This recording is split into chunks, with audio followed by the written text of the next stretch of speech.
2003, on a deserted road deep inside Mark Twain National Forest. There's something following us! They hear this ferocious thing coming up, and it's chasing them. It's gaining on us. Can you go faster? Come on! To their horror, they realize they can't outrun it. It was black, it had fangs, and it's got red eyes.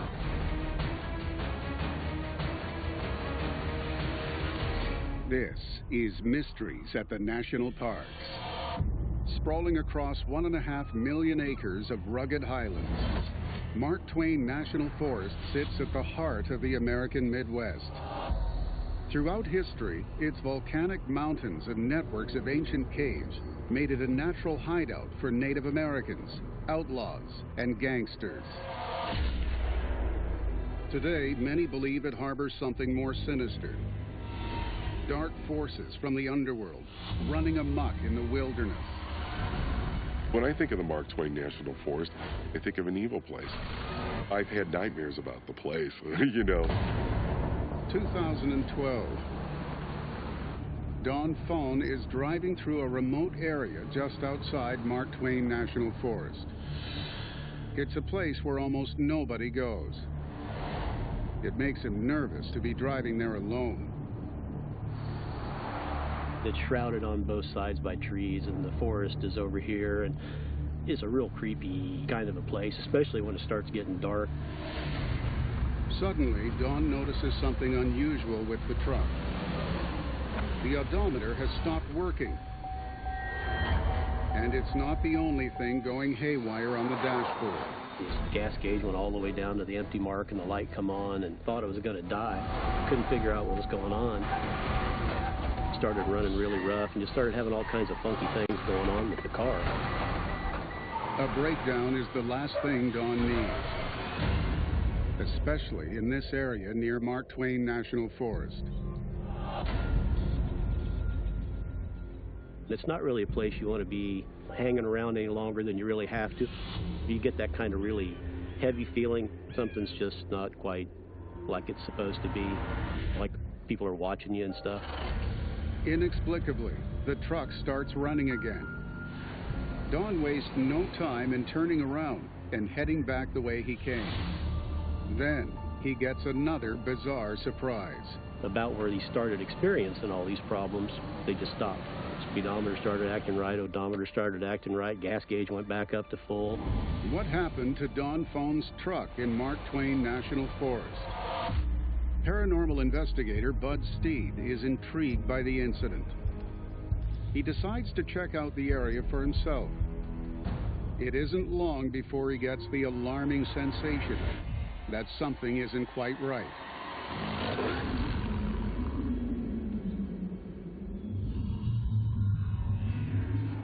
I heard this really low, throaty kind of a growl. Yeah, I don't even know how to describe it. I spent a lot of time in the woods deer hunting. I've been bear hunting, and it was like nothing I'd ever heard before. This was obviously something that was big and not very friendly. It got my attention. It made me feel extremely nervous. The terrifying sounds get louder. But Bud can't tell where they're coming from. He wonders if he's being stalked. I was kind of looking around to see if I was going to have to defend myself against God knows whatever. Suddenly, Bud hears something moving in the woods. And that's when I looked, when I saw what looked like somebody walking back there. When I thought, that can't be. There's nobody else out here but me. Even more bizarre. The terrifying unseen creature that seems to be stalking him has gone silent, leaving Bud alone in the forest with the mysterious stranger. I don't know who it was or why they were there. I have absolutely no idea. Thinking he might get help, Bud moves towards the shadowy figure. But before he can reach it, something inexplicable happens. The figure seems to fade away the closer he gets. By the time I got back there, whatever it was there, whoever was there, was gone. It was just one of those weird occurrences that you can't really explain. What did Bud Steed experience in Mark Twain National Forest? What kind of creature was stalking him from the trees? And was it connected to the mysterious stranger? Another harrowing event in the forest could shed light on the question. 2003, a young couple are searching for a campground deep inside Mark Twain National Forest. I don't understand it. We should have made it there by now. They were lost, and they were trying to find their way. Did you hear that? They hear what sounds like a wolf barking in the distance. The barking gets closer and closer.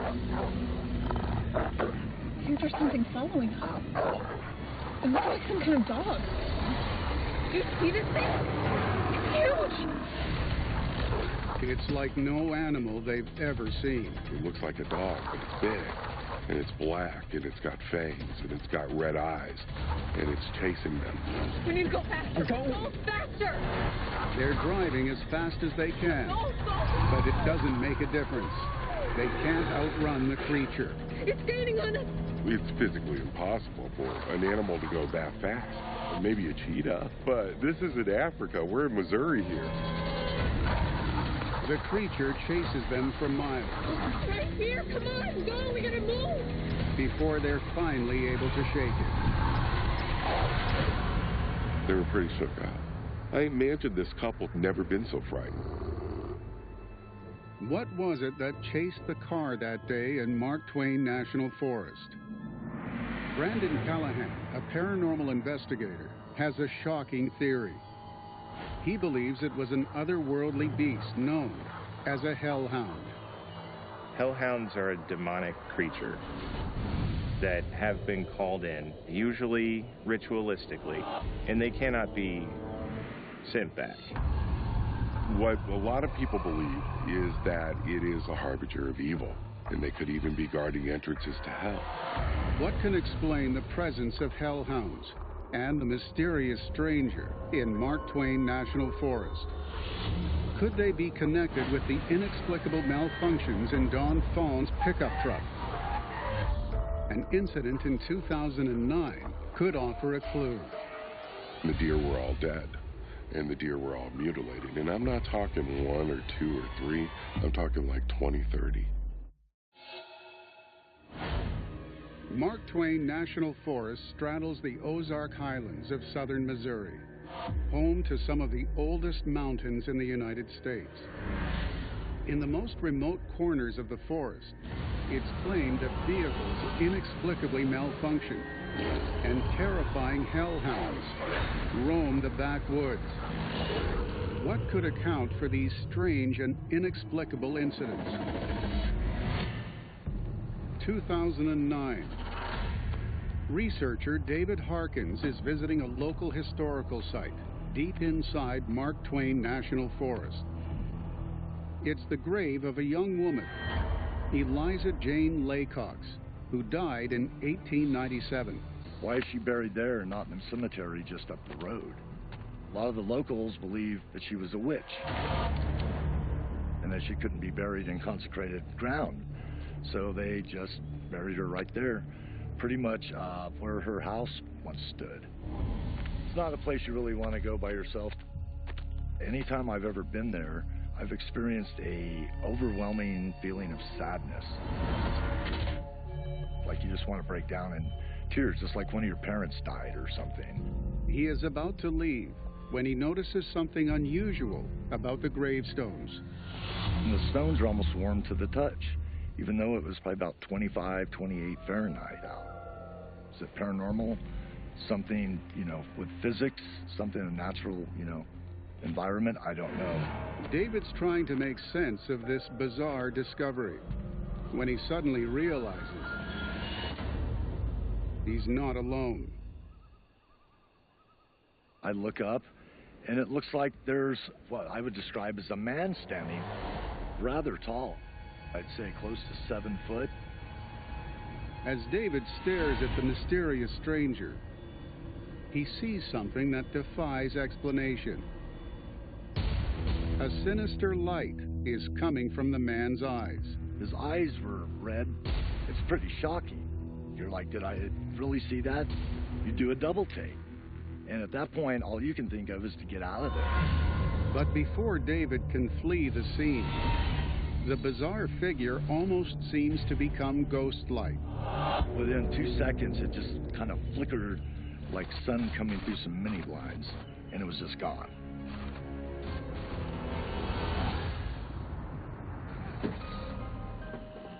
What did David Harkins see that night? Paranormal investigator Brandon Callahan has a bizarre theory.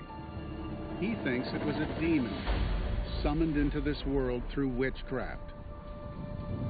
When a coven or a person is practicing some sort of ritual, they will want their area protected, so outsiders won't have a tendency to wander in. So they're going to call in protectors. They can manifest themselves in human form or any other form. Why would witches be practicing black magic in Mark Twain National Forest? It's believed the presence of witches in the area dates back centuries, inspiring fear and terror among those who live on the outskirts of the forest. Like the story of Molly Crenshaw, a Haitian slave who lived here in the 1800s. She was accused of hexing some of the locals. The locals got a hold of her, cut her in half, and buried her in different places. And they say that every day, every year, because of her being a witch, her body is trying to put itself back together, so it inches closer and closer. And once two pieces come back together, she will once again, like, resurrect. Some claim that evidence of witchcraft in Mark Twain can be found in disturbing reports of ritual animal killing. I came across a pasture one time. It was full of deer, and the deer were all dead and mutilated. And I'm not talking 1 or 2 or 3. I'm talking like 20, 30. It was pretty weird and pretty unexplainable. Why is Mark Twain National Forest a magnet for witchcraft and other sinister practices? What is being hidden from outsiders in the most remote corners of the forest? A shocking encounter could provide an explanation.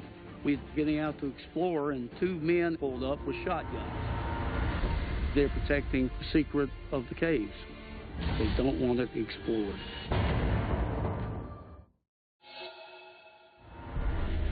Since the dawn of time, water moving through Mark Twain National Forest has carved out a system of underground chambers in its volcanic hills. These caves, which number in the hundreds, are believed by some to conceal sinister phenomena. Vicious hellhounds, demonic figures, and shadowy practitioners of black magic. The cave system is also used as a hideout for people and things that need to stay concealed. In the 19th century, the legendary outlaw Jesse James hid from authorities in one of Mark Twain's caves and may have concealed his loot there. He actually signed his name on the cave wall. So any cave that has, a history with famous robbers, there's always a legend that they buried something in there. Who knows? Maybe it just hasn't been found yet. Some believe an even greater treasure is concealed deep inside the forest. 2000, a Native American shaman is led to a secret location by a tribal elder. He's been chosen to learn one of the tribe's greatest and most ancient secrets. He was blindfolded and taken to this location. He did not know how he got there or where it was. Opening his eyes, he finds himself inside a large cavern. On the walls, symbols in a language he doesn't recognize. Even stranger, the cavern is full of priceless treasures, thousands of years old. It's an underground depository of ancient artifacts from all over the world that have been deposited in one area in the middle of the United States in a cave. And this ancient artifact of treasures is protected, and people are not welcome there. Tribal elders call this place the Hall of Records. The cave's been there forever. How it got there, who created it, I have no idea. There are legends of halls of records all over the world. They supposedly hold, the history and science and the medicine of a lost civilization. After hearing about the cave, Charles Teague sets out to locate the mysterious Hall of Records for himself. He becomes obsessed with the cave, searching for it for years. He finally locates it in Mark Twain National Forest, underneath an ancient earthwork structure known as the Missouri Mystery Mound. But Teague has never been able to explore the structure. Every time he's tried, he's been driven away by mysterious gunmen who guard it and keep the curious away. We had pulled up and we were getting out to explore, and two men pulled up with shotguns. They go, "What the hell are y'all doing?" And we looked at them, we were kind of scared. We didn't know what was going on. What secrets are gunmen protecting at the Missouri Mystery Mound? Could it be the key to a lost civilization? I've always loved the thought of history as we know it not being complete. And if there have been past civilizations, and if one of them, buried their secrets here in Missouri, that would be one of the best stories I'd ever heard in my life. Why is Mark Twain National Forest at the epicenter of so many unexplained activities? Some believe it may have something to do with a clue Charles Teague used to find the Hall of Records. That clue was a fault line located deep within Mark Twain National Forest. Known as the New Madrid Seismic Zone, its power is so great that it could explain many bizarre incidents in the area. The earthquakes that happened were the strongest earthquakes that ever were experienced. The Mississippi River actually ran backwards. No one can say what secrets are concealed in the darkest corners of Mark Twain National Forest, where terrifying hellhounds roam the backwoods. A demon guards sites of black magic, and a secret underground chamber contains treasures of long-lost civilizations. Why is this happening in Mark Twain National Forest? There may be an answer in an unusual event that took place over a century ago, when the New Madrid Seismic Zone unleashed a terrifying natural disaster. The earthquakes that happened here in Missouri between December of 1811 and March of 1812 were the strongest earthquakes that ever were experienced in the American continent. Areas including Mark Twain National Forest were hit by nearly 2,000 tremors over a 5-month period. The shaking was so violent that thousands of acres of virgin forest were toppled, and the geography of the region shifted radically. The Mississippi River actually ran backwards. It changed its direction for several hours. But the earthquakes also had strange and inexplicable effects, liquefying the ground in some areas and releasing a toxic black smog. People during that time said that it was so black that the lamps wouldn't light the air and they couldn't breathe, and it smelled really, really bad. In Mark Twain National Forest, some believe the New Madrid fault line discharged more than just black smoke. It may also have released demonic energy into the area. Powerful forces that some believe are still responsible for strange events in the forest today. The paranormal activity is caused by the fault line. Just think of what's coming out of a fault line. The rubbing together of the plates and the things that cause earthquakes. That kind of dispensing of energy. When you have a fault line as large as the Madrid, nobody should be surprised that the Mark Twain National Forest is wrought with demons and monsters and ghosts, because you are directly accessing this underworld that we're completely unfamiliar with. It's believed that it isn't just the fault line that causes strange activities in the forest. Some say the area's minerals amplify the effect. There's lots of caves that were formed by blisters from the lava flowing, eons ago. And a lot of that is limestone. And the theory is that limestone and water is kind of a conduit for that, paranormal or supernatural energy. Mark Twain National Forest is a mysterious place where the unknown hides deep within its thick growth and dark caves. Although a powerful place that demands respect, it will forever be at the mercy of unseen energies radiating from its core. A lot of people that live around the Mark Twain National Forest still need to protect themselves from the evil and supernatural occurrences here. The Mark Twain National Forest is deep. The surface is barely being scratched because we simply don't have access to it, at least without putting ourselves at risk.